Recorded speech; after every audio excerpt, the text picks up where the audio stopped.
I want to tell you about Whetstone Radio Collective, a brand new podcast venture from Whetstone Media.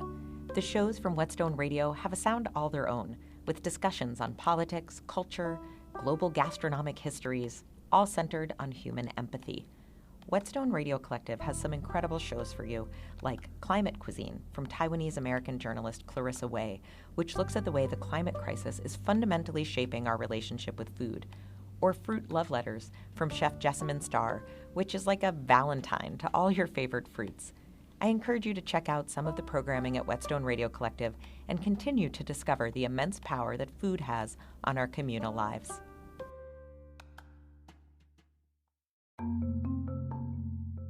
As we've been reporting, a high-stakes summit is underway in Scotland that's being called the last hope to stop catastrophic climate change. The primary goals of COP26 are to secure global net zero by 2050. Now, if we're going to get to zero, it will take some dramatic measures, including much better ways to capture carbon dioxide. There are new efforts to pull carbon dioxide out of the air and put it somewhere safe. Regenerative agriculture. That means producing food while reducing the impact on the environment. It's a farming practice that some experts claim can reverse climate change by sequestering atmospheric CO2 in the soil. Driven by climate-conscious consumers, a number of massive corporations, including General Mills and PepsiCo, are vowing to scale regenerative practices across millions of acres of farmland. Danone, Kellogg's, and Unilever also stick their teeth into fostering regenerative agriculture across their supply chains. Ultimately, it may prove vital in getting the private sector to net zero.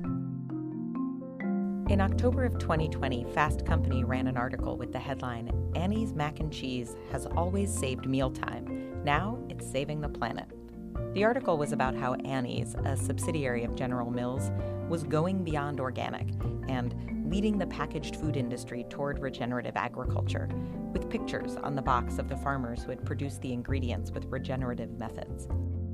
In this episode, I bring together two of our frequent guests on this podcast, Dr. Urvashi Rangan and Patty Lovera, to help explain regenerative agriculture, its connection to climate, and why a boxed mac and cheese brand is committing itself to a set of agricultural practices and wanting to tell its customers all about it. We also get into whether or not we can trust green commitments like that from big food companies and what we can look for as consumers to know whether a company's claims can be backed up. I'm Jerusha Klemperer, and this is What You're Eating, a project of foodprint.org. We aim to help you understand how your food gets to your plate and to see the full impact of the food system on animals, planet, and people. We uncover the problems with the industrial food system and offer examples of more sustainable practices, as well as practical advice for how you can help support a better system through the food that you buy and the system changes you push for.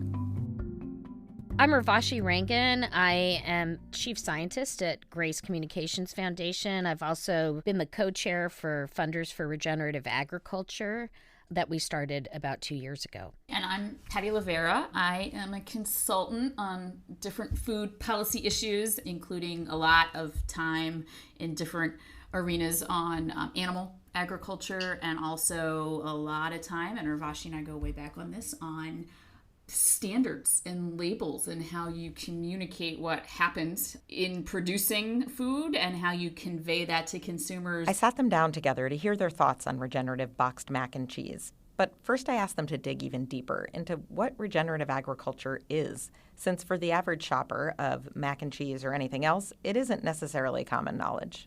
I think at the very top level, as a consumer, it is getting access to food that is produced really well without a lot of chemical inputs, without a lot of synthetics or potential toxins, without production practices that can be harmful to the environment, and strip the environment of its ability to sequester carbon in the soil, to maintain fertility in the soil, which is part of how we get nutrients back into our food.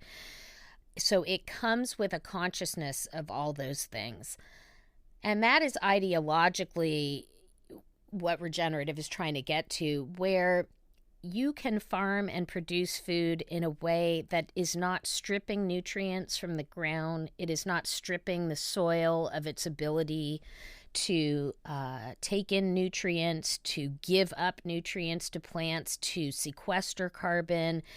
it ultimately regenerates the system over time so that you can keep on growing things and have that soil health that is the basis for the plant health, that is the basis for the animal health, that is the basis for our health, all in place. Practically speaking, it gets a little trickier to talk about how we can guarantee that. And it's probably also worth mentioning that regenerative isn't something new. It's about people who farmed land that really understood the land and where they were regionally, because obviously it's not all the same.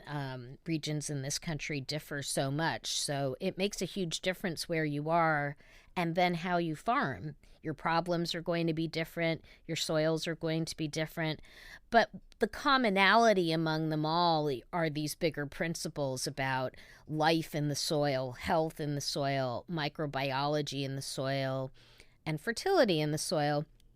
And ideally, you'd have integrated crop livestock systems where you'd have lots of different kinds of crops, lots of different kinds of animals.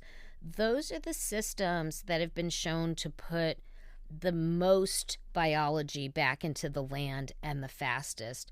Those are the systems that have been shown to rebuild topsoil faster than any other way, that can then sequester carbon into the ground. And with soil being the number 2 largest sink of carbon, it's central to our current conversation. I mean, while we're taping this podcast, the climate discussions are going on in Glasgow, and nobody's really talking about this potential of agriculture to put more into the ground to help us get carbon dioxide out of the air and back into the carbon nitrogen cycling. Regenerative it literally is a way of thinking. We'll talk about how there's different folks defining it differently, and we don't have a legal standard, but it is a different mindset. And it is a break from, I think, kind of the dominant thinking in conventional ag at this point, which is oh, got a problem? Here's the thing we'll sell you to fix that problem. Oh, your soils are depleted because you have basically just mined them for whatever nutrition the plant needed over the years. Well, then here's your synthetic fertilizer. Got a pest problem because you plant one crop year after year and suddenly bugs have discovered this is a great place to eat that crop because it's a candy store for them because you only grow the one thing. Here's your synthetic, fill in the blanks, herbicides to kill weeds, insecticides to kill insects, whatever. We'll even put it in the plant for you with genetic engineering. It'll grow with the pesticide inside. Conventional, this is obviously a simplification, but conventional ag does not see the farm as a source of the solution of the problems. It sees the farm as a platform to apply inputs, to get a thing to happen, to grow the thing they want to grow. Regenerative, and I don't think anybody would say they've completely closed the loop, but it's an attempt to kind of close the loop so that farm is much more self-sustaining. And it's lots and lots and lots of the thinking is about what am I building so that next year my soil is in better shape to take care of me, and I might plant crops that I never sell because those crops are to put something back in the soil. There's a lot more alive in soil than we give it credit for. And when it's, it spends all winter out getting snowed on or blown away or whatever, that's not great. So on regenerative farms, you're going to see a lot more kind of continuous cover. That's not true in every part of the country, but in a lot of parts of the country. Hopefully you're going to see a lot more livestock on the land, not as the industrial cog that eats the industrial corn that gets grown somewhere else, but as part of a cycle, because their feet on the land and their poop on the land in the right amounts is part of a cycle that builds an ecosystem. And you're going to see a lot more thinking about what is my long range plan to build the characteristic I need in the future, as opposed to what can I buy as an input that's a quick fix. I think those are kind of the goals, and that's why it's so different than kind of the corn, soy, monoculture. You got a problem, we'll sell you a chemical solution, which is our dominant system. You can also sort of boil it down to a chemical-based system or a biological-based system. We put millions and millions of pounds of herbicides onto the land. Those are these chemical approaches to legitimate problems in farming, but ones that chemistry has frankly been a bit of a race to the bottom. So your pesticide will eventually become obsolete because those pests we've learned, and that's nature, will learn how to resist them over time. Weeds do the same thing. They also naturally will start to resist, and if you put more and more on it, it actually will resist it faster. And now we have superweeds and other things that are causing stronger and different pesticides and herbicides to be developed. So this is the chemical treadmill we've been on. What we've learned, especially and confirmed sort of microbiologically in the last few years, is that there is this, frankly, it's a universe. It's like space, but it's in the ground, it's in the soil, and it's microorganisms, and it's fungi, and there's actually funguses that go to, or fungi that go to rocks and will mine the minerals and bring them back to the plant roots for them to take it up. But if you hose that soil in chemical inputs, you lose much of that biology that is, frankly, required in order for us to keep carbon and nitrogen cycling properly, to keep nutrients and fertility in the ground. So again, regenerative uses nature and works with nature to get pest control. It works with nature to get weed control. It works with nature to steward fertility. And that's why animals are so important on the land, because they are the natural sources of fertility. And unlike synthetic fertilizers, their fertilizer comes with all this biology that the soil actually wants and it needs. And that's been something we're recognizing more and more now in the science, but it is completely far afield from where we are in agriculture. In fact, we're going the opposite direction. We're losing fertility. We're losing the ability of our soil to even grow our food. We can't really see it beyond 100 years at this point in this country. It's getting harder and harder to see how we will do that. And that's because we're headed toward a Dust Bowl-like situation with how we've treated the soil and what chemicals have actually done to it. I think for most people, when they think of the opposite of chemical agriculture, they think of organic. And that's what's in their minds and where there's some literacy. How do organic and regenerative relate to each other? I mean, I can start, or if you can pile on. So I work with organic farmers as one of my many jobs. And there are folks who are certified organic who I believe would meet anybody's standard of regenerative, who have like figured it out. And if you talk about all the principles we've been talking about like you look at your farm as closed of a loop as possible, and we're thinking about 7 years of crop rotations because the third year does this important thing for the fourth year, and I could absolutely show you certified organic farms who do that, but unfortunately I could also show you certified organic farms that don't. So this is the struggle we have. I can't say it's not, because I don't want to throw that first category of like really great organic farmers who are meeting, well, we always talk about the principles of organic production, like getting away from the law. And we have a set of legal standards about what you have to do to get the organic label. But before we had that, that happened 30 years ago. Before we had that, there were folks doing this and like developing the techniques and sharing information. And they really kind of, as a community, came up with these principles. The principles of organic agriculture line up pretty nicely with what we're shooting for to say it's regenerative. We have struggled, I would say, as organic got popular, as we entered the marketplace and it became a marketing label. When there's money on the table, things change. And I think organic is a real life lesson there about the pressure that can happen when you, one, define it. What is a great farm, and it's the right number of cows on a patch of land in Vermont, doesn't make any damn sense in New Mexico. So it's hard to write standards that work for everybody. It's hard to enforce standards in capitalism when there's money to be made. I mean, there's just challenges when you kind of go from principles to standards to a label to enforcement. And I think organic is actually a super useful case study of that. It's important to understand what it isn't, but it actually is something. And the standards behind it are actually pretty progressive. Even 30 years after we passed the Organic Food Production Act, it is the only system that bans the use of synthetic fertilizers. When you think of synthetic fertilizers, maybe it doesn't seem very flashy or sexy or neato, but it's a humongous industry.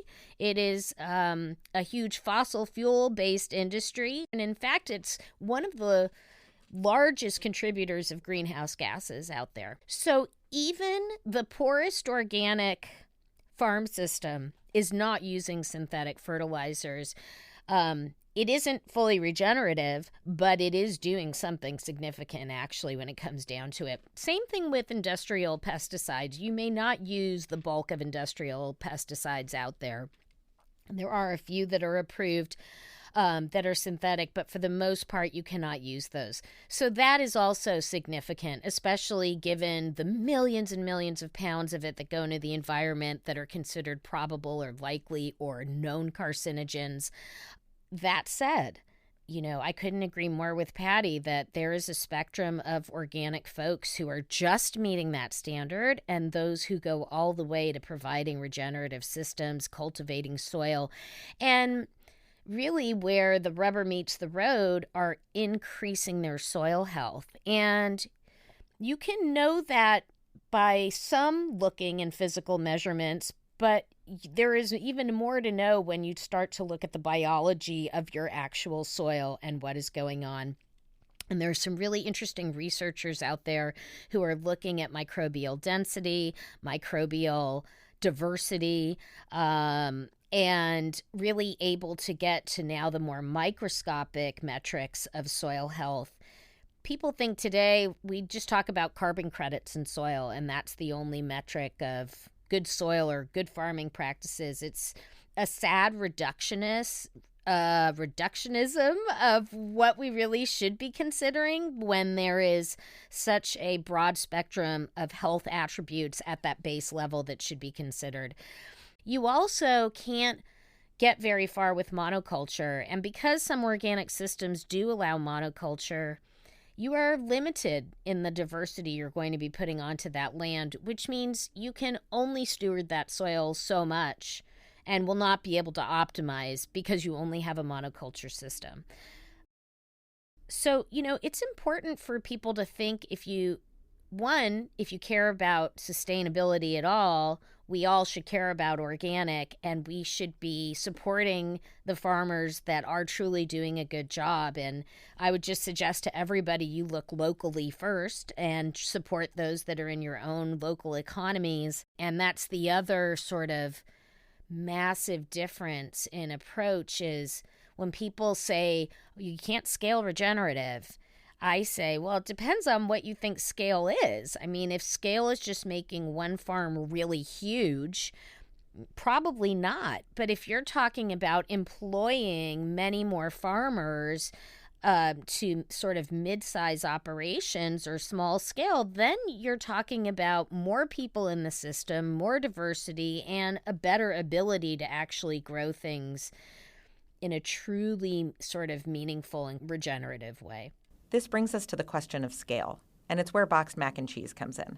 Annie's is owned by General Mills, which has publicly committed to advancing regenerative agriculture on 1 million acres of farmland by 2030, starting with pilot programs in North Dakota, Saskatchewan, and Manitoba, Kansas, and Michigan. Danone, an international company that produces things like Dannon yogurt and owns Stonyfield Organic, was an early proponent of regenerative in the corporate field as part of its commitment to becoming carbon neutral by 2050. Even PepsiCo announced in April 2021 its goal to spread regenerative farming practices across 7 million acres. So I asked Patty and Urvashi what they thought about these companies jumping into the fray and whether or not we could trust that what they were doing was truly regenerative agriculture. Okay, so which personality do you want me to use to answer this? So you can go glass half full, and which is that the bar right now is pretty freaking low for what is happening, right? So does this kind of push for, big company X, Y, or Z to actually do something that moves the needle, and they're being a little kinder to their soil? Is it the glass half full is like the bar that the baseline is so bad, any improvement is improvement, and even like very incremental improvement on a lot of acres, does that add up to something? That's the glass half full. I think the glass half empty is like on whose terms, is it real what they're doing? Is it actually moving the needle, or is it just like a paper-based exercise where they were like, we think in a model that sequesters more carbon, but we won't measure it, we can't measure it, we don't want to measure it. Whose decision-making is that? Is what they're doing significant?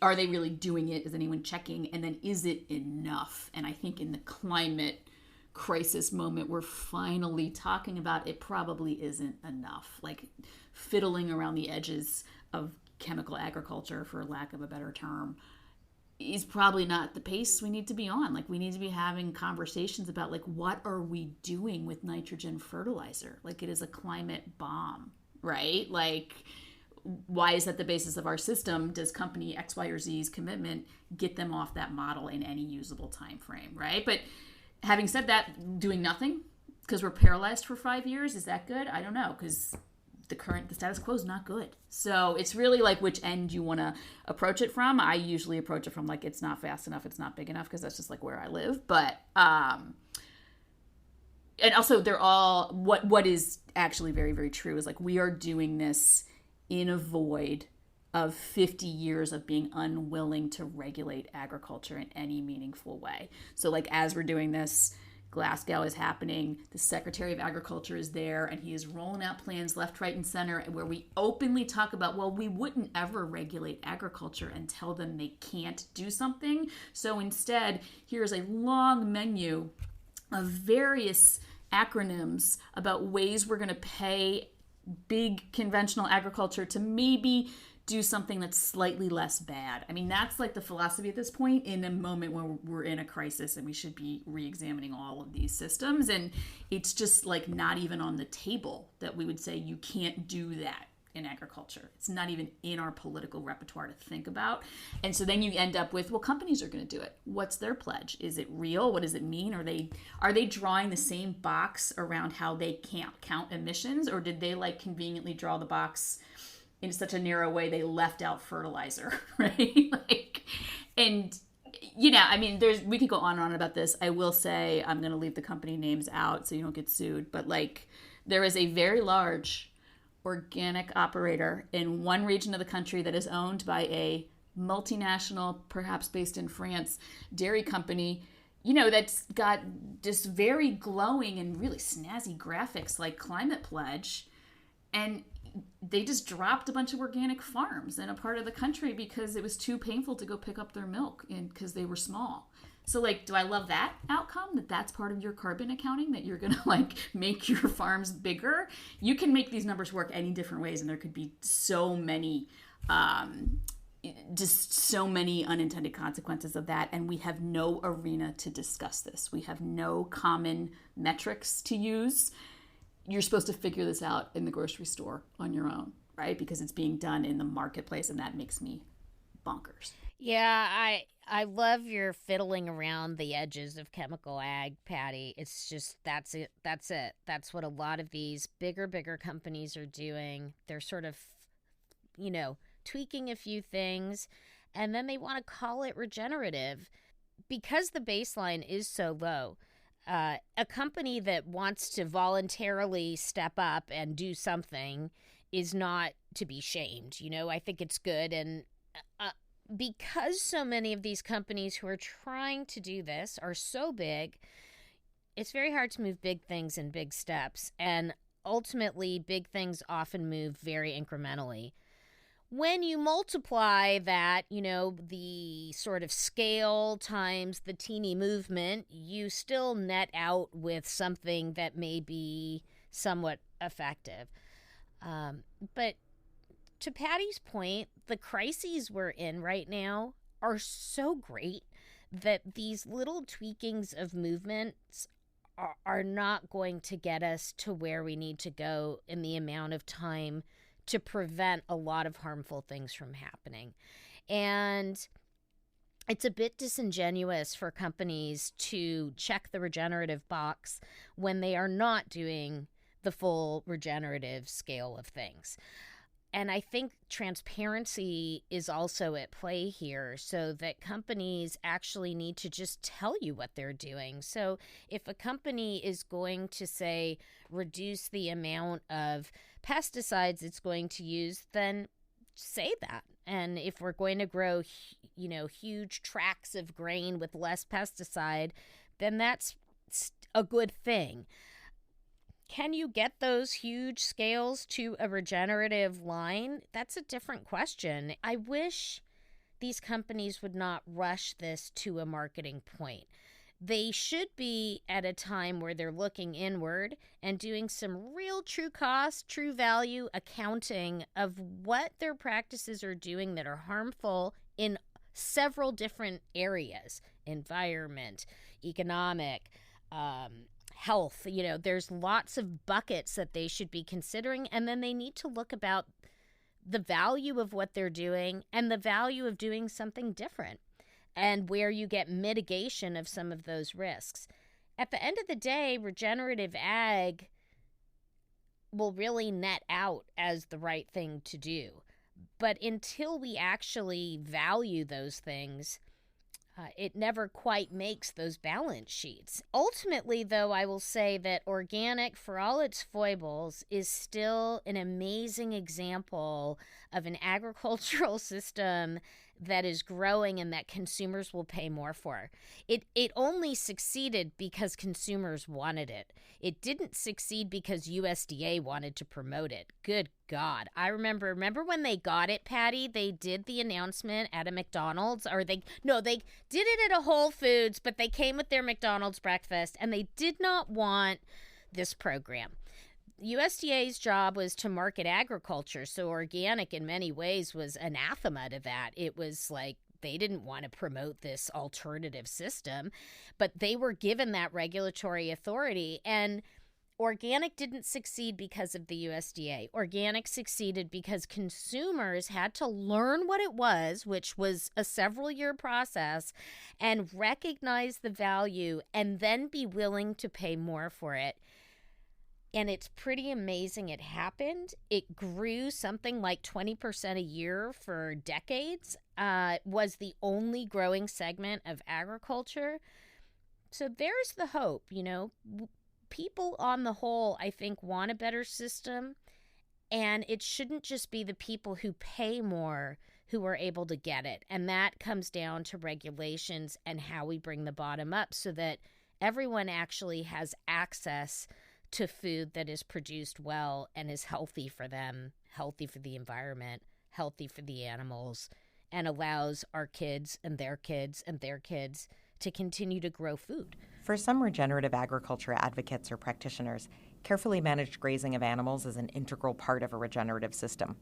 But there are some sustainability advocates who express skepticism that animals, especially cows, can really be included in a sustainable food system. I asked Patty and Urvashi, who see potential in a lot of different regenerative systems, but especially those with livestock involved, why it's such an important piece. The reason why crops and livestock do best together is because they provide a biological diversity for one another that actually promotes the health of each component. And that also then promotes the health of the soil. So you've got soil, you have plants on top of that, you have animals and insects, the whole ecology of the system and the people. When you take animals out of it, you take an important source of fertility and nutrients out of the system. And what do we do with that right now? 99% of our systems take the livestock manure that is really nature's nutrition for itself, and it collects it all in these big manure pools or big manure piles that are festering pathogens and that come from animals that have been treated with antibiotics every day because they've been confined and they're not very healthy, and these drugs are in the manure as well, and the amount of resistant pathogens that are being created. It's literally a public health hazard.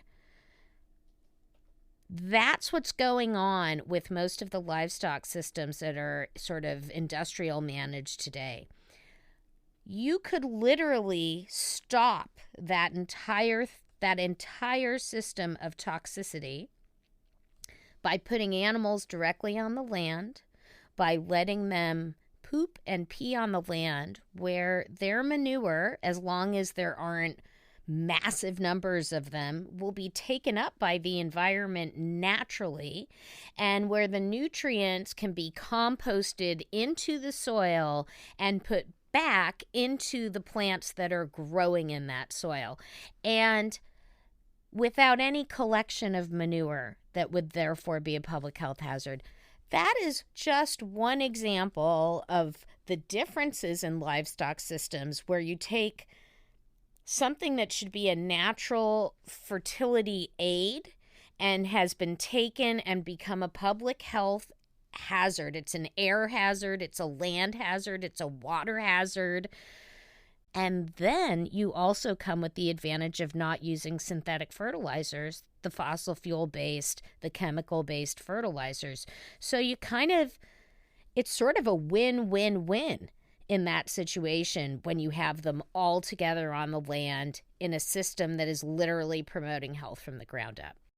I work with groups who fight industrialized livestock production, right, who are fighting the factory farm model. And there are proposals and bills about, like, and we are far from passing them, right? But there are bills to be like, we stop building new ones, change the policies for how we support crop production like corn and soy, because a huge percentage of that corn and soy is feeding these factory farmed animals. Like, we have to do that level of intervention to change the system we have. And then you have this conversation and people were like, well, if you just had all those animals out on pasture, wouldn't that wreck the environment? Like, we are talking about different scales of production, right? So when you're talking about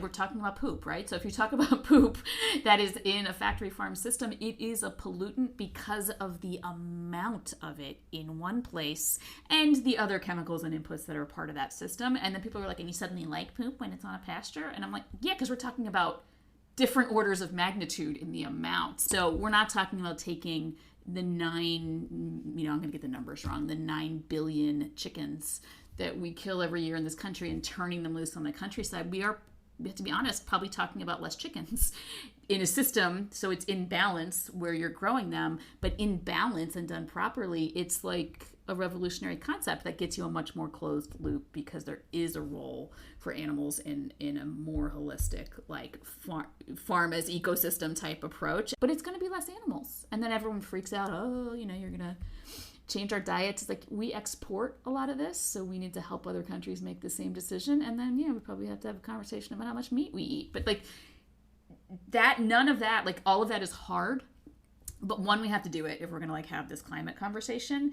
And two, none of that negates the fact that you can raise animals well on the land, and we should be building a system around how to do that, not just saying, oh, we have a lot of animals, where are we going to raise them? Like, we're not taking the current system and just turning it loose and pretending that's going to work. We're talking about a different system that is based on the carrying capacity of the land. Yeah, and the only thing I'd love to add to that is just that there are places that we can farm to grow food and crops. There are also some lands that are grasslands, and grasslands make up the second largest soil area next to forests, and they have the second largest potential to sequester carbon. The way we've let our industrial animals sort of graze off their first half of life before they go into confinement and fattening up is just through unmanaged grazing, essentially. And what that's led to is a complete destruction and degradation of our grasslands and the ability of our grasslands to maintain the grasses, to maintain the soil, water, and fertility. And that is what we've degraded, I think, about 40% or more of our national grasslands through that.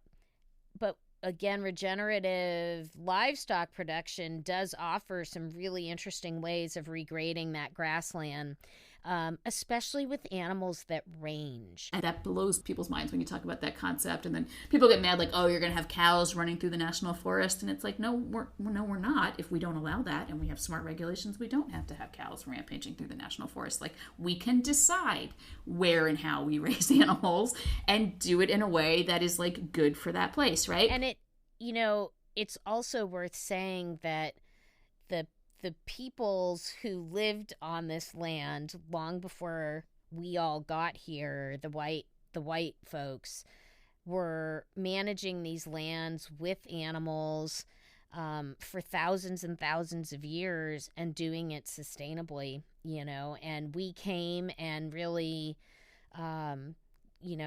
took up all the fertile land and just extracted it for all it was worth and sort of squoze the life out of it.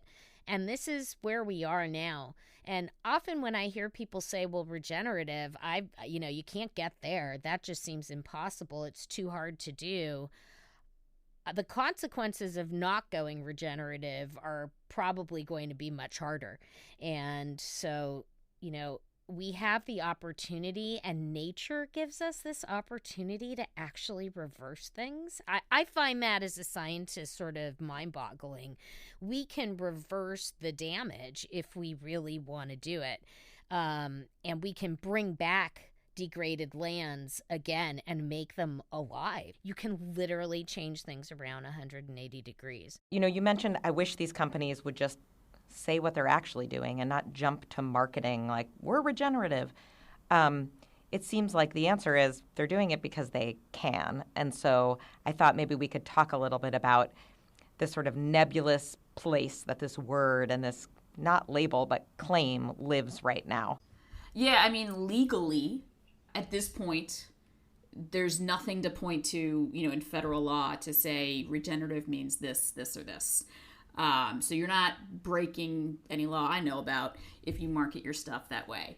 Then, and this is not the only claim we see on labels where that is the case. You've all heard me rant about natural labels, right? I mean, there's a lot, this is sad but true about our food marketing system, is you can say a lot of stuff, and there's not a ton of rules about it. Organic is one of the exceptions, like the government regulates that word, and I have my thoughts about making the regulations better, but it's regulated and there's a set of standards and you can look it up and, have some confidence that happened. I don't think that is currently the case with regenerative when it comes to the government.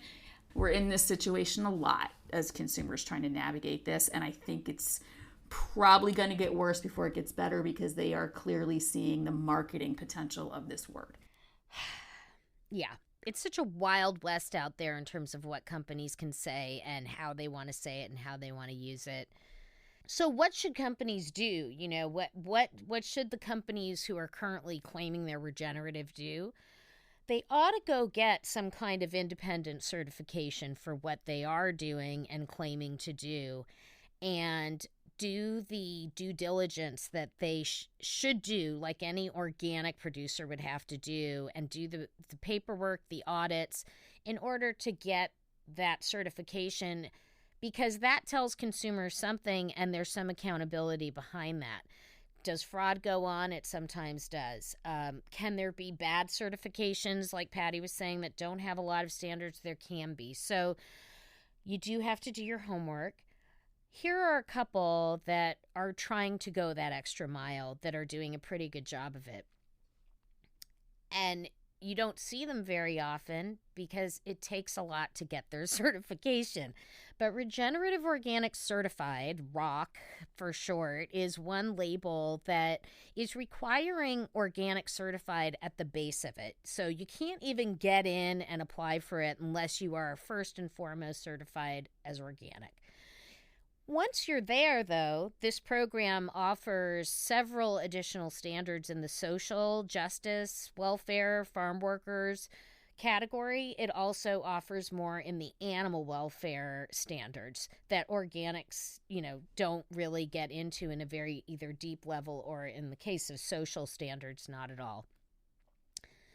And this is an attempt by, it's Rodale, Patagonia, and Bronner's. that started this label, but it is a separate entity now called Regenerative Organic Certified. But the interesting part of it is that it won't just be for food, it'll be for textiles and ingredients that go into personal care products, like organic is now, but it'll, again, add more. It'll add more value into different spaces. So that's a label, I think, to look for going forward. There's also, I believe, a Greener World Regenerative certification label, that these also,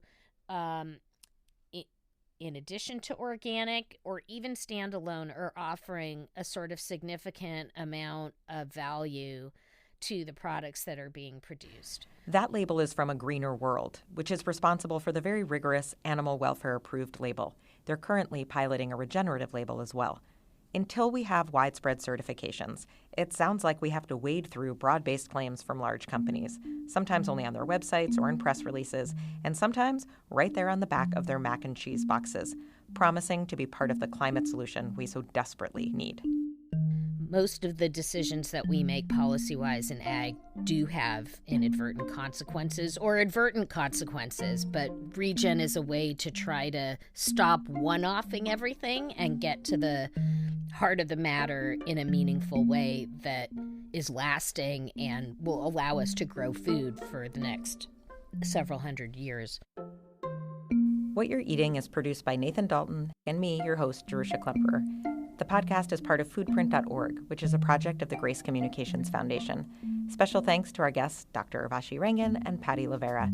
You can find us at www.foodprint.org, where we have this podcast as well as articles, reports, a food label guide, and more. And if you've been enjoying the show, we hope you'll leave us a review on Apple or wherever you listen to podcasts.